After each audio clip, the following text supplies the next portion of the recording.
Hello dear learners, कैसे हैं आप सब। आप लोगों के लिए मैं शुभेंद्र कुमार मिश्रा भैया जी कोचिंग क्लासेस में क्लास 11 वेस्ट बंगाल बोर्ड का सेकेंड सेमेस्टर हिस्ट्री का चैप्टर 1 जिसका नाम है राज्य की प्रकृति, नेचर ऑफ स्टेट, उसका टाइप 1 जो है 3 मार्क्स का क्वेश्चन वो मैं लेके आया हुआ हूँ। तो दोस्तों, यह 3 मार्क्स का क्वेश्चन जो है बहुत ही इम्पोर्टेंट है। हमारे सेकेंड सेमेस्टर का जो होने वाली परीक्षा है जो सिर्फ मार्च में ही है, तो उस लिहाज से यह वीडियो आप लोगों के लिए बहुत ही इम्पोर्टेंट होने जा रही है। तो बिना देरी किए मैं यह वीडियो शुरुआत करने जा रहा हूँ।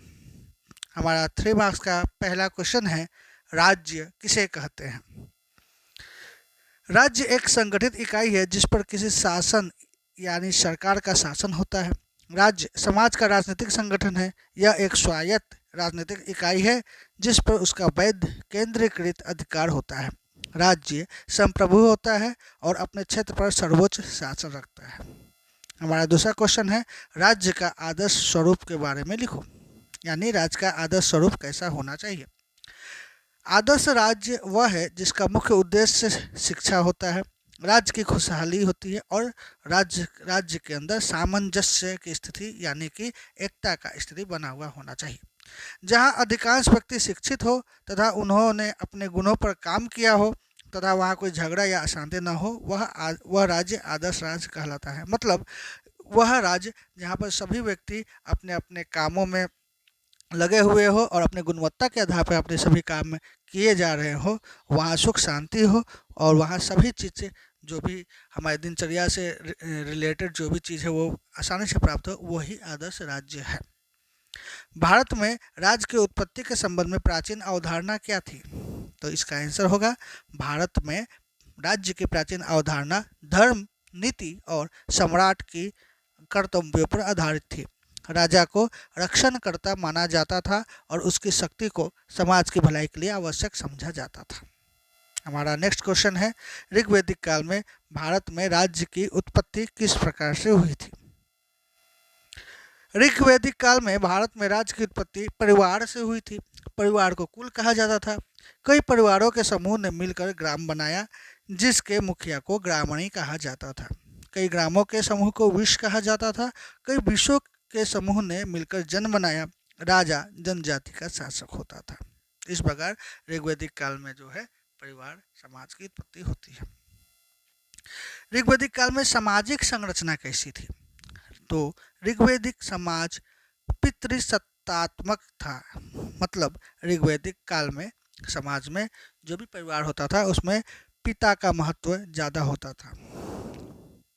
सामाजिक संगठन का आधार गोत्र या जगन्मूलक था।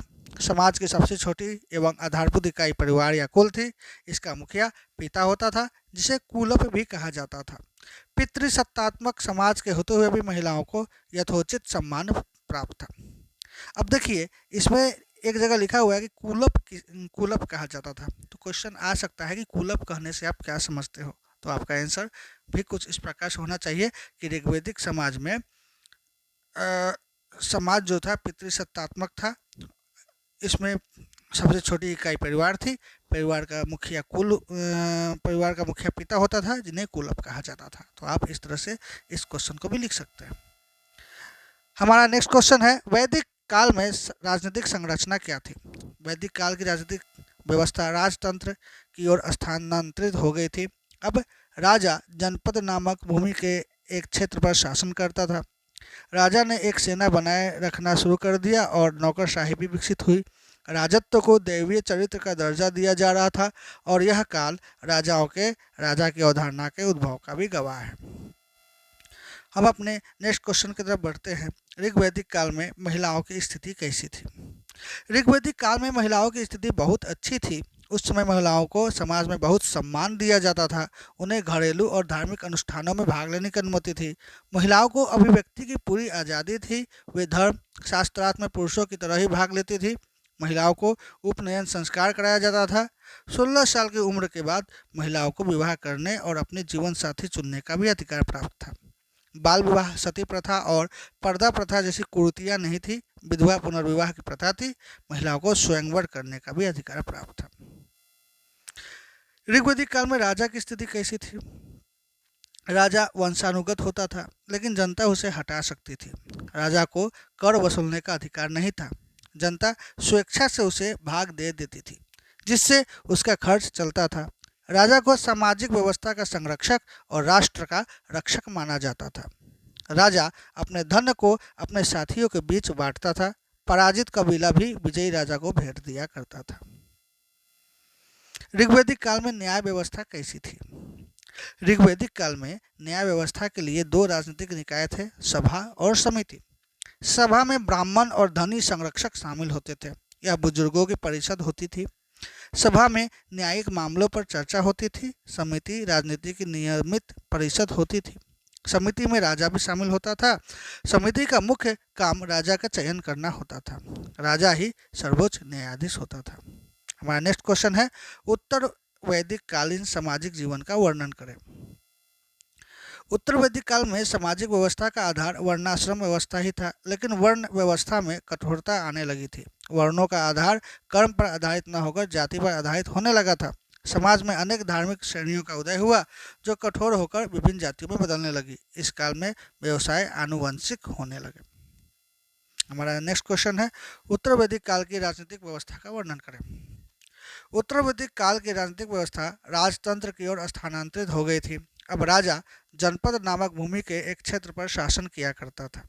राजा ने एक सेना बनाए रखना शुरू कर दिया और नौकरशाही भी विकसित हुई। हमारा नेक्स्ट क्वेश्चन है, चाणक्य कौन थे? जी हाँ, चाणक्य एक बहुत ही इम्पोर्टेंट क्वेश्चन है आप लोगों के लिए, तो इसको आप देख लीजिए। चाणक्य कौन थे? इनको कौटिल्य भी कहा जाता था। चाणक्य एक प्रकांड विद्वान तथा एक गंभीर चिंतक के रूप में कौटिल्य तो विख्यात है ही, एक व्यवहारिक एवं चतुर राजनीतिक के रूप में भी उन्हें ख्याति मिली है। नंदवंश के विनाश तथा मगध साम्राज्य की स्थापना एवं विस्तार उनका ऐतिहासिक योगदान है। चाणक्य यानी कौटिल्य के अनुसार आदर्श राज की क्या विशेषताएं हैं? कौटिल्य के अनुसार राज का मकसद शांति और व्यवस्था बनाए रखना होता है। राज्य के अंदर अराजकता, शोषण और अव्यवस्था को रोकने के लिए राजा को समाज में शांति और व्यवस्था बनानी होती है। हमारा नेक्स्ट क्वेश्चन है, कौटिल्य का सप्तांग सिद्धांत क्या है? कौटिल्य ने अपने ग्रंथ अर्थशास्त्र में राज्य के 7 अंगों का उल्लेख किया है, जिन्हें सप्तांग सिद्धांत के नाम से जाना जाता है। इनके अनुसार ये 7 अंग है: राजा, अमात्य यानी नौकरशाह, जनपद, दुर्ग, कोष, दंड और मित्र। हमारा नेक्स्ट क्वेश्चन है, प्लेटो के अनुसार आदर्श राज किसे कहते हैं? प्लेटो ने अपनी रचना द रिपब्लिक में आदर्श राज के सिद्धांतों का उल्लेख किया है। प्लेटो के मुताबिक राज्य में न्याय और सद्भाव होना चाहिए। प्लेटो के आदर्श राज में नागरिकों को अपनी क्षमता को पूरा करने का समान अवसर मिलना चाहिए। प्लेटो के मुताबिक आदर्श राज्य में दार्शनिक राजाओं का शासन होना चाहिए। प्लेटो के मुताबिक आदर्श राज्य में 3 वर्ग होते हैं: शासन वर्ग, योद्धा वर्ग एवं श्रमिक वर्ग। प्लेटो के मुताबिक आदर्श राज्य में हर वर्ग को अपनी भूमिका निभानी पड़ती है। हमारा नेक्स्ट क्वेश्चन है, अरस्तु ने आदर्श राज के बारे में क्या कहा? अरस्तु के मुताबिक व्यक्ति और राज्य के बीच कोई जरूरी विरोध नहीं है। राज का मकसद अपने नागरिकों के गुणों को बढ़ाना होता है। आदर्श राज मध्यम आकार का शहर राज होना चाहिए। आदर्श राज आत्मनिर्भर होना चाहिए। मौर्य साम्राज्य की स्थापना किसने और कैसे की? मौर्य राजवंश ने 137 वर्ष भारत में राज्य किया। इसकी स्थापना का श्रेय चंद्रगुप्त मौर्य और उसके मंत्री चाणक्य यानी कौटिल्य को दिया जाता है। यह साम्राज्य पूर्व में मगध राज में गंगा नदी के मैदानों, जिसे आज का बिहार एवं बंगाल माना जाता है, से शुरू हुआ। इसकी राजधानी पाटलिपुत्र आज के पटना शहर के पास थी। हमारा नेक्स्ट क्वेश्चन है, मौर्य शासन की मुख्य विशेषता क्या थी? भारत में सर्वप्रथम मौर्य वंश के शासन काल में ही राष्ट्रीय राजनीतिक एकता स्थापित हुई। मौर्य प्रशासन में सत्ता का सुदृढ़ केंद्रीयकरण था, परंतु राजा निरंकुश नहीं होता था। मौर्य काल में गणतंत्र का ह्रास हुआ और राजतंत्रात्मक व्यवस्था सुदृढ़ हुई। नेक्स्ट क्वेश्चन है, मौर्य साम्राज्य की प्रशासनिक व्यवस्था क्या थी? मैकास्थनीज के अनुसार अगर देखा जाए तो चंद्रगुप्त मौर्य की सेना 6 लाख पैदल, 50,000 अश्वारोही यानी घोड़े पर चलने वाले, 9,000 हाथी तथा 800 रथों से सुसज्जित अजेय सैनिक थे। सैन्य विभाग का अधिकारी सेनापति होता था, जिसे लगभग 48,000 पन वार्षिक वेतन मिलता था। युद्ध क्षेत्र में सेना का नेतृत्व करने वाला अधिकारी नायक कहलाता था। इसे 2,000 पन वार्षिक वेतन मिलता था। चाणक्य ने अपने ग्रंथ अर्थशास्त्र में लिखा है, मौर्यों के पास नौसेना भी थी। हमारा नेक्स्ट क्वेश्चन है, मौर्य इतिहास के स्रोत क्या है? मौर्य इतिहास के 2 प्रकार के स्रोत हैं, एक साहित्यिक और दूसरा पुरातात्विक। साहित्यिक स्रोतों में कौटिल्य का अर्थशास्त्र, विशाखा दत्त का मुद्रा राक्षस शामिल है। मेगास्थनीज की इंडिका, बौद्ध साहित्य और पुराण भी इसमें शामिल है। नेक्स्ट क्वेश्चन, दिल्ली सल्तनत काल में उलेमा क्या कार्य था? उलेमा इस्लाम के विद्वानों का एक समूह हुआ करता था। वे धार्मिक, कानूनी और अध्यापन से जुड़े हुए काम किया करते थे। दिल्ली सल्तनत में उलेमाओं का काम इस्लामी कानूनों की व्याख्या करना, धार्मिक मामलों को देखना और शासन में शरिया का पालन करवाना था। नेक्स्ट क्वेश्चन है, रोमन साम्राज्य के राजनीतिक संगठन का वर्णन करो। रोमन साम्राज्य की राजनीतिक व्यवस्था में 3 शाखाएं थी, मजिस्ट्रेट, सीनेट और विधानसभा। इन तीनों शाखाओं के पास अलग अलग जिम्मेदारियां और विशेषाधिकार थे। इन शाखाओं के पास एक दूसरे की शक्ति की जांच और संतुलन करने के तरीके भी थे। रोम गणराज्य में 2 काउंसिलों का नेतृत्व होता था। इनका चुनाव नागरिक 1 साल के लिए करते थे। काउंसिलों को सलाह देने के लिए एक सभा होती थी, जिन्हें सीनेट कहा जाता था। कौंसुल सीनेट के प्रति जवाबदेह हुआ करते थे। शक्तियों के बंटवारे से किसी भी शासक को ज़्यादा ताकत इकट्ठा करके तानाशाह बनने से रोका जा सकता था। हमारा नेक्स्ट क्वेश्चन है, पर्शियन क्षत्रपों का क्या महत्व था? पर्शियन क्षत्रपों का महत्व हम निम्नलिखित रूप से देख सकते हैं। क्षत्रप फारसी साम्राज्य के प्रांतों के गवर्नर थे और राजा या सम्राट के वायसराय के रूप में काम किया करते थे।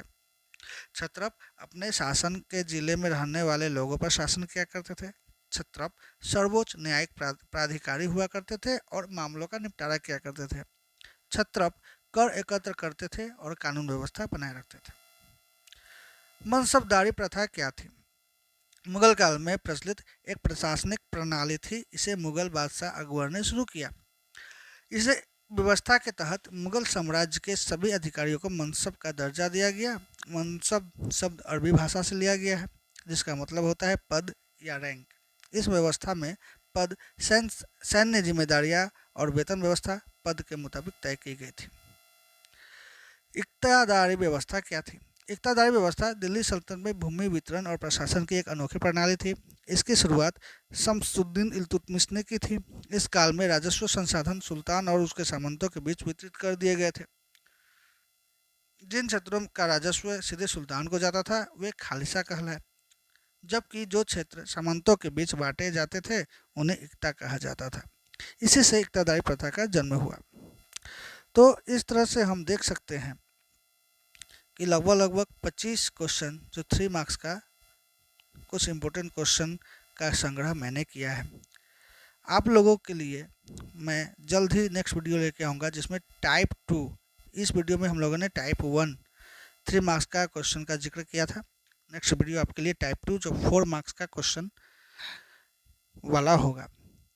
अगर यह वीडियो पसंद आया हो तो इस वीडियो को लाइक करेंगे, वीडियो को शेयर करेंगे और साथ ही साथ भैया जी कोचिंग क्लासेस को आप सब्सक्राइब करेंगे, ताकि आने वाले दिनों में क्लास 11 के एवं इसके अलावा और भी बहुत सारे महत्वपूर्ण वीडियो जो मैं आप लोगों के लिए डालता रहूँगा वो आपको समय पर मिलते रहें। धन्यवाद।